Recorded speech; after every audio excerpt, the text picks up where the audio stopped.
Hey, welcome back. Wait a minute. What's this? It's the MK2? Oh my god. What? Yeah, I have an MK2. What the How did this happen? Well, it happened. So now I have an MK2 and now I can do some MK2 tutorials. I have two tutorials planned for the MK2. That would be this one you're watching right now, as well as another tutorial which is every single effect on the MK2. Now that the introductions are out of the way for this new MK2, my tutorials on this channel are for both the devices, the MK1 and MK2. So even though you'll see me using an MK1 in most of these tutorials, most of the tutorials or most of the tips that I give in the tutorials are designed for both devices, both for the MK2 and the MK1. My goal is to have you know what device you want by the end of this video. I will even just tell you which device to get if you're unsure, even by the end, and I've said all my points. So let's compare the two devices.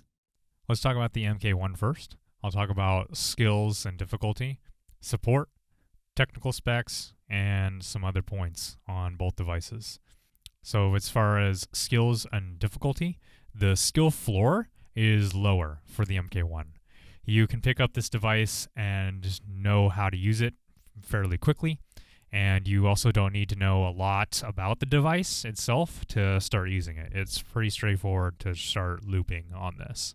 As far as some other skills, though, you do need to know how to beatbox or make noise. Like for me, it took me a month to learn the spit snare and another month to learn how to just dry kick.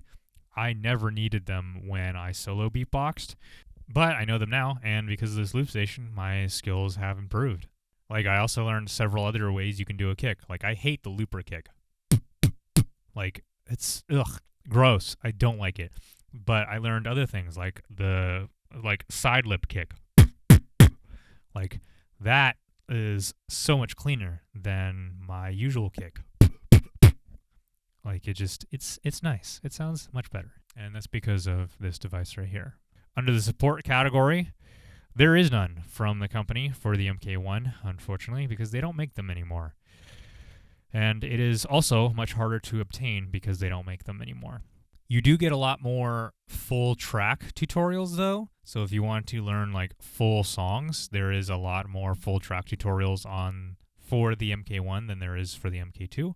But that may change over time. And it is much easier to figure out and learn tracks on the MK1 than it is to figure out and learn tracks on the MK2, because the MK2 is so broad and it does so much. A lot of times it is just harder to learn stuff on the MK2. On technical specs, this quality does peak. That's why we have this peak indicator light here. But on the MK2, it records in 32-bit floating point, so it has no reason to peak. Additionally, this is not as powerful as the MK2. The MK2 is a much more powerful device that can handle a lot more nonsense going into it. As far as other points are concerned, the MK1 is smaller than the MK2. It is also cheaper than the MK2, although that is subject to change. And you can also do a lot of the things on the MK2 on the MK1, albeit a little convoluted with the methodology. But you still can do a lot of the things like the main selling features of the MK2 on the MK1. Voila! Now we're back to an MK2. Yay, I knew you missed this. The skill floor is higher. What do I mean by that? So you have to know a bit about this device in order to use just basic features like bouncing a track or what half the parameters even mean. A good example of this is like the vocoder on the MK1. The vocoder on the MK1 is like the most difficult effect to use and understand. Well, imagine that almost every effect is the vocoder on the MK2. You can very easily learn the vocoder on the MK1. It's not difficult, it's not complicated, it's not complex, it's not wild. You don't have to be a genius to be able to use it or understand it. But the skill, the knowledge, and the accessibility to be able to just use the vocoder is much higher than the other effects on the MK1. Well, the MK2, that's again the case where the ability just to use the effects is much higher. I'll give you an example. We'll use this EQ that I'm using right here. So if we look at the EQ, I have low, high, great. But then we go to like low mid and low high, and it's talking about the frequency range that we want to use. So you have to understand what frequency is, where you want it to sit in whatever you're trying to do. You also have the Q value and what the hell that even means. Like, there's so much to be able to do. And then you have level. So like even with EQ, and then you also have like extra features, but even with something as basic as EQ, there's so much more to learn and understand.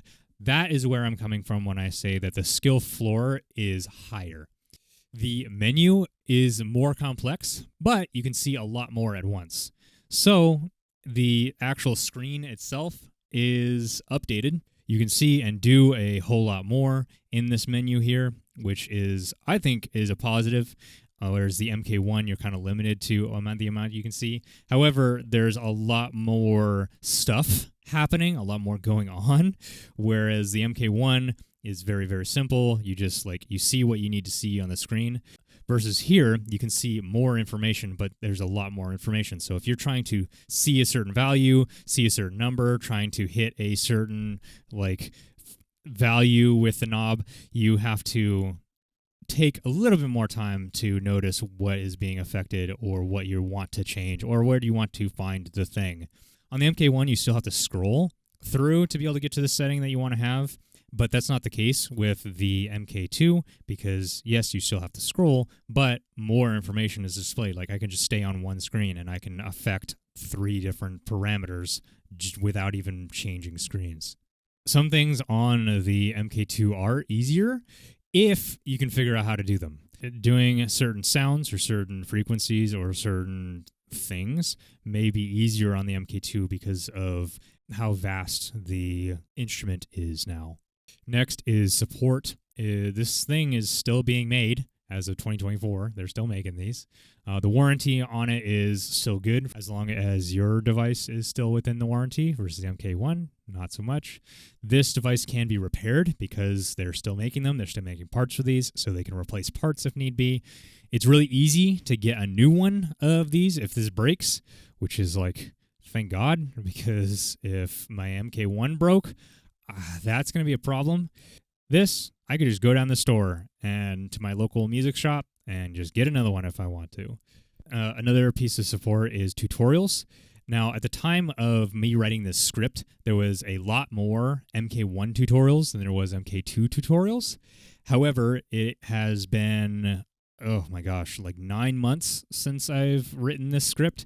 There are a lot more tutorials now, and I would say that there's possibly an equal number of tutorials for the MK1 as the MK2. I will say that there are less tutorials for full songs. If you want to learn a full track on the MK2, good luck. You have 3 choices right now.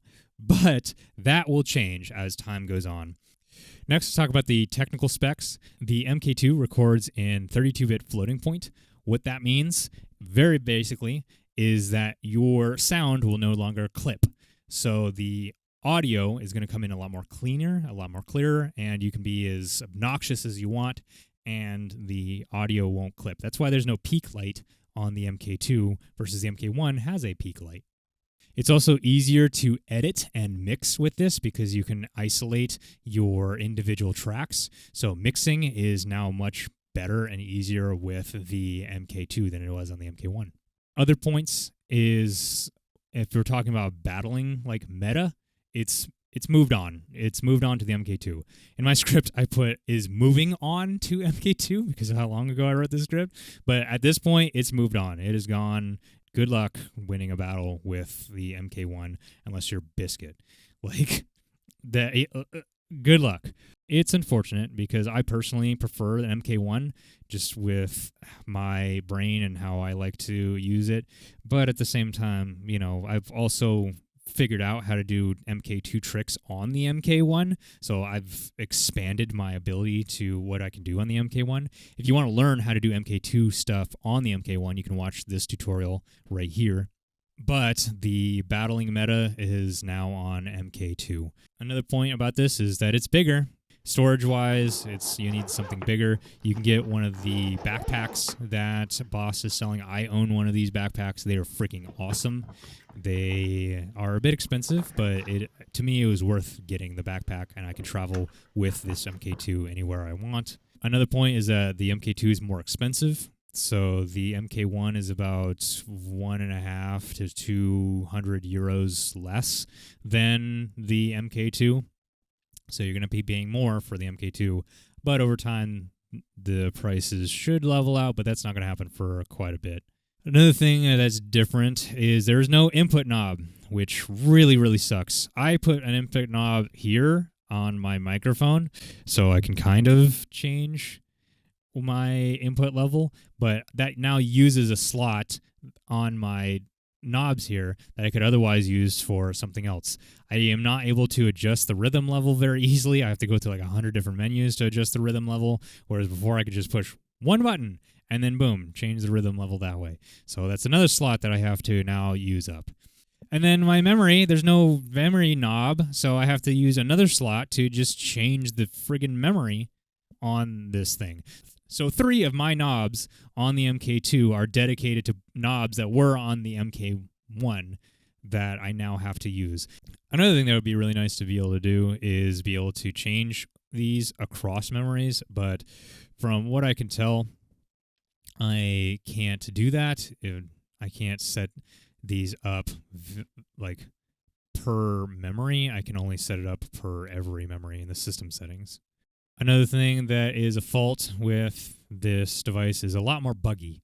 If you want my thoughts on this, I would say that if the only thing that was holding you back from getting an MK2 versus MK1 was the amount of bugs that are on it, like the glitches and bugs that are on this, I would say that is no longer an issue.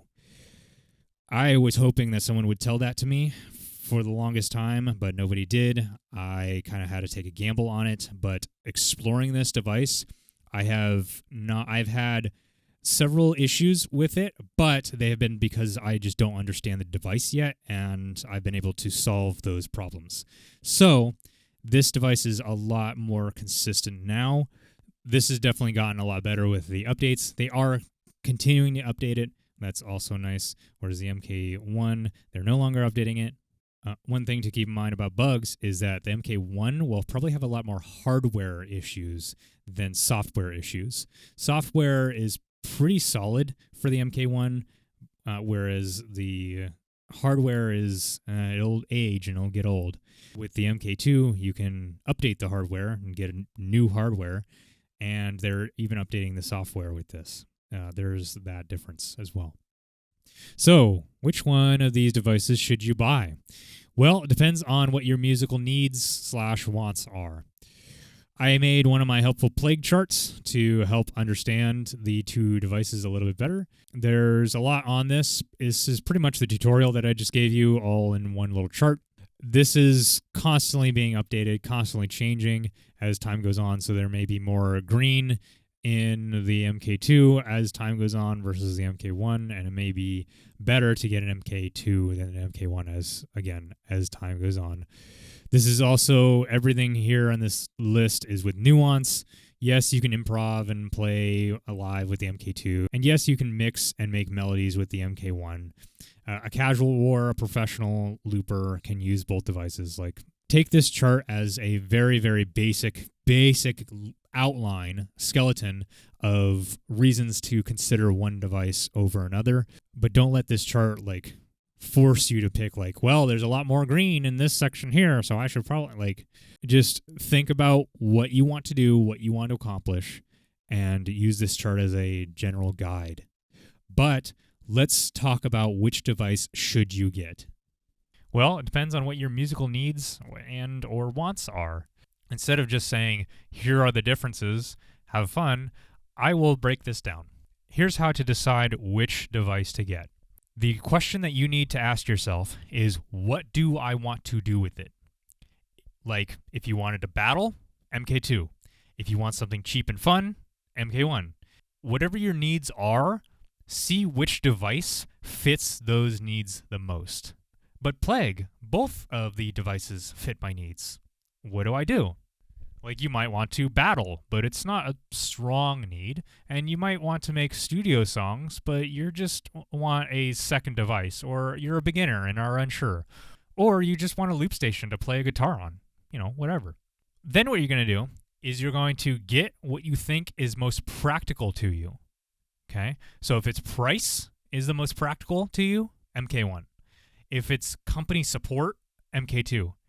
If it's tutorials right now, MK1. If you are willing to wait for the tutorials, MK2.